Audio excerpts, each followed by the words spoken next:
Quantas horas seria necessário para o Presidente ser eleito? 12 horas, 10 horas, 11 horas, 9 horas?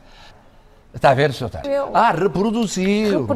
Reproduziu para bater. Olha, dizem que ele é hiperativo. Eu, portanto, bato. Depois deram-lhe umas notinhas, lá veio com as suas notinhas, eu nunca trago notas. Bom, e com as suas notinhas disseram, veja lá que aquilo que ontem se discutiu foi tendencialmente gratuito. Agora não pode passar porque isso é mentira. Gostaria, Sr. tenta intrigar todos os dias por isso, à procura dos votinhos à direita que lhe faltam à esquerda. Só para ver como mente em termos de datas. É assim. Mente sistematicamente, fingindo que não mente. Aparecem várias referências. E Lélia da Boa tem uma gravidade. Que não vão agora, porque é que não vão a doutora Maria de à sua campanha? Já vou ter. A doutora Maria de Belém, que curiosamente não é não ter o doutor António Costa na campanha dela, é que não tem uma palavra. Está a ver?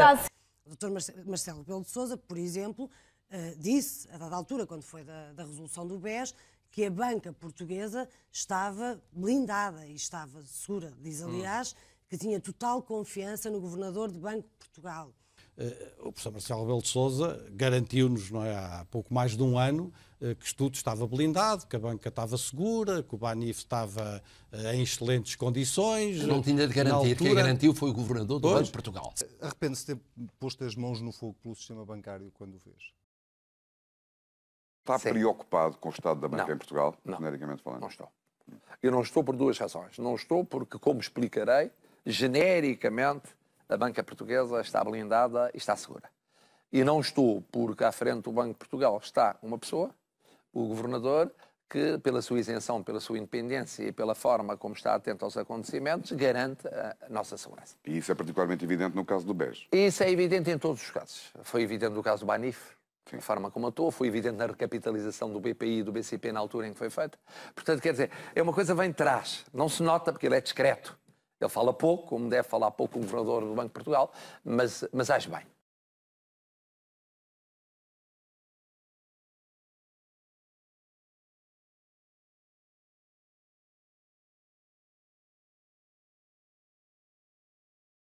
Não, por culpa minha, porque o governador do Banco de Portugal disse que a situação está estável. Não.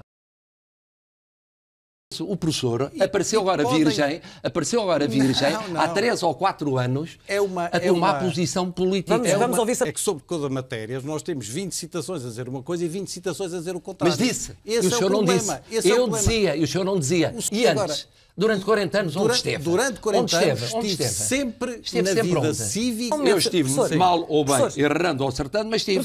Acho pobre. Ir de soldado de raça general é pobre. E de se ouvirmos que ideia? Mas se é que ouvimos que ideia? Não ando como vi aqui desembarcar, com uma carrinha de 6 pessoas, 6 assessores. Eu não ando. Mas não participei em nenhuma campanha. Não participei em apoiei candidato, mas não participei. Não participei. Não participei. Sabe quem é que meteu dinheiro na minha campanha até agora? Não, o senhor estava na minha cabeça. Não. O senhor sabia muito bem, mas o senhor sabia o que eu pensava. Sabe muito bem o senhor sabia o que eu pensava. O senhor sabia o que eu pensava. Vamos ouvir Marcelo Rebelo de Sousa, que tem tempo para compensar. O senhor substitui-se às decisões profissionais e pessoais que eu tive de tomar.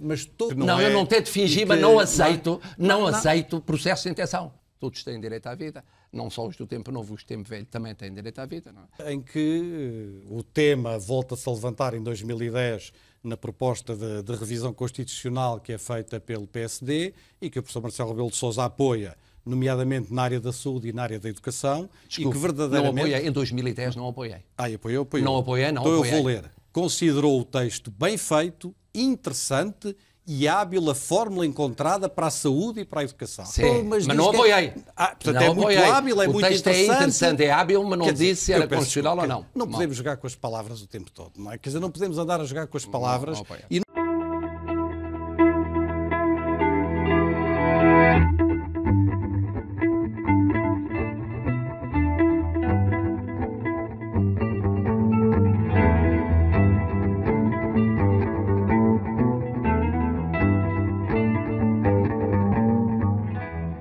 No BES, no Banif e noutros bancos, com o dinheiro dos depositantes, as administrações jogam como se jogassem no casino. Compram swaps, hedge funds, futuros e opções, etc.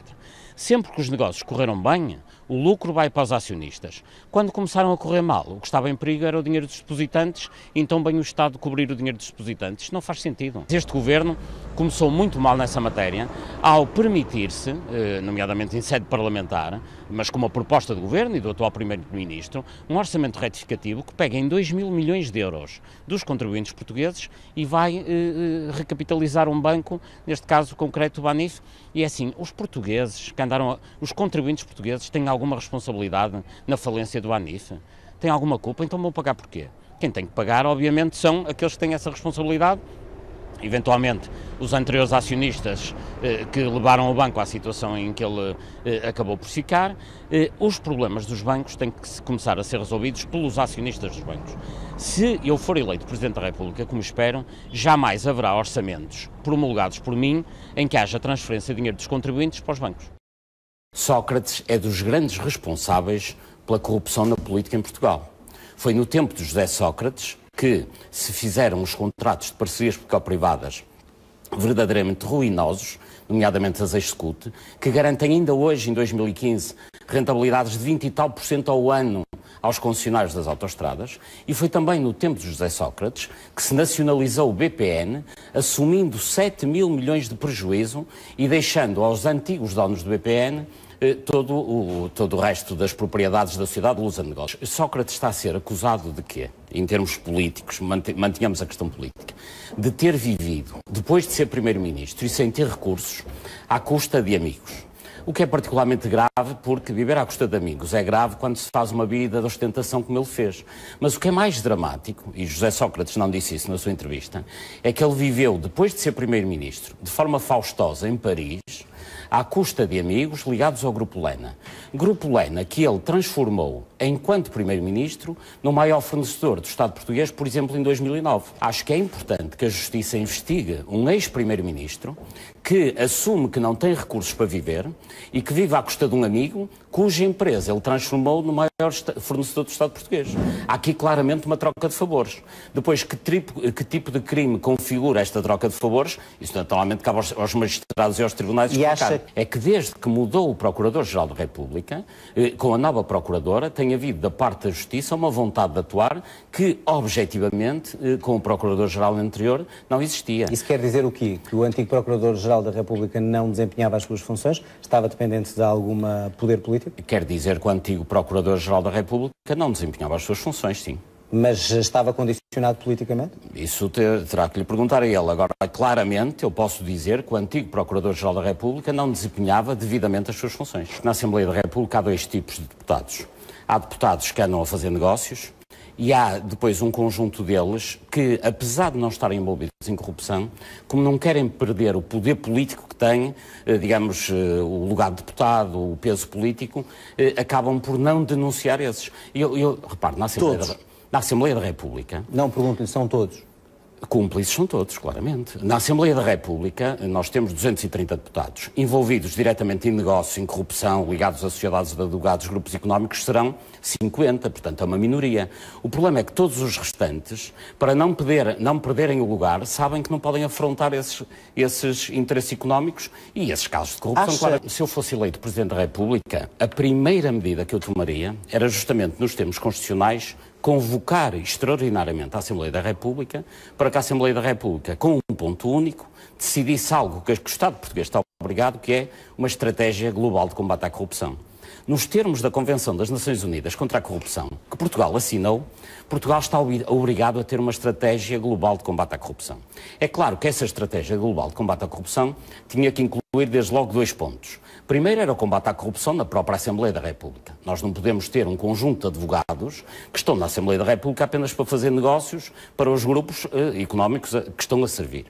E para além disso, tinha que criar uma unidade de missão, isto tem a ver com a conversa anterior, que fizesse uma análise aos negócios de Estado de dimensão dos últimos 10 anos, nomeadamente as parcerias público-privadas, a nacionalização do BPN e todas as privatizações, a maioria das quais foram feitas... Mas como é que fazia isso? O Presidente tem a prerrogativa de convocar o Parlamento, exigir, que o Parlamento crie uma estratégia global de combate à corrupção. Agora, como é que é, em termos legislativos, que sai essa estratégia? Naturalmente isso depende dos deputados. Mas e ainda bem que assim é, quem tem o poder legislar é o Parlamento. Mas o Presidente tem o poder de obrigar o Parlamento a legislar sobre esta matéria. Eu, quando estive na Câmara do Porto, o tema central da campanha eleitoral que nos levou à eleição foi justamente o combate à corrupção, em que estavam também envolvidos, na altura, atores ligados ao PSD. Se eu for eleito Presidente da República, os orçamentos que o Governo apresenta ao Parlamento, para serem aprovados, naturalmente, têm que cumprir a Constituição, o que não tem acontecido até aqui. Um dos aspectos mais dramáticos dos últimos anos é que tem havido uma cumplicidade entre governos do PS e do PSD, no sentido de permitir que o orçamento tenha regras claramente inconstitucionais para favorecer grandes grupos económicos. Nos últimos anos, desde os governos do engenheiro Guterres, que acontece algo que é completamente inconstitucional e que um Presidente jamais poderia permitir e que tem a ver com a questão fiscal. O artigo 104 da Constituição, que diz qual é o nosso tipo de impostos, diz diversas coisas, mas diz nomeadamente que os impostos sobre património têm que ser proporcionais ao património. Parece justo e equitativo. Acontece, porém, que em Portugal, uma família normal que viva num T3 ou num T4 paga IMI, mas um promotor imobiliário que tenha 100 e tal apartamentos na Baixa de Lisboa tem isenções de IMI.